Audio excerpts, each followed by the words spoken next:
ఇక ఇంకో వార్త చూస్తే ఛత్తీస్గఢ్లో భారీ ఎన్కౌంటర్ 12 మంది మావోయిస్టులు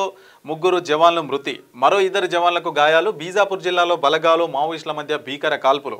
తుపాకుల మోతతో దద్దరిల్లిన బస్తర్ అటవీ ప్రాంతం మావోయిస్టుల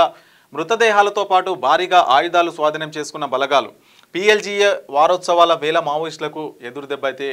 తగిలిందని చెప్పేసి ఛత్తీస్గఢ్లో భారీ ఎన్కౌంటర్ అయితే జరిగింది దాదాపు 12 మంది మావోయిస్టులు 3 జవాన్లు అయితే మృతి చెందారు సో మరి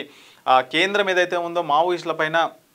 కట్టుదిట్టమైన చర్యలు చేపడుతుంది ఆపరేషన్ కగార్ చేసి మరి 2026 వరకు మావోయిస్టులను మొత్తం పూర్తిగా లేకుండా చేస్తామని అయితే కేంద్రం ఇప్పటికే అయితే బహిరంగానే ప్రకటిస్తూ ఉంది మరొక వైపు మావోయిస్టులు చర్చలు జరపాలి మాతో చర్చలు జరిపిన తర్వాత డిసైడ్ చేయాలని చెప్పేసి వాళ్ళైతే అంటున్నారు మరొక వైపు కీలక మావోయిస్టు అగ్రనేతలు ఎవరైతే ఉంటారో వాళ్ళైతే కొందరు లొంగిపోయిన పరిస్థితి మరికొందరు అయితే ఎన్కౌంటర్లో చనిపోయిన పరిస్థితి అయితే మనం చూసినాం రీసెంట్గా హిడ్మా మావోయిస్టు అగ్రనేత హిడ్మా కూడా ఎన్కౌంటర్లో మృతి చెందారు సో దానికి సంబంధించి సో వాళ్ళైతే మరి కేంద్రం ఖచ్చితంగా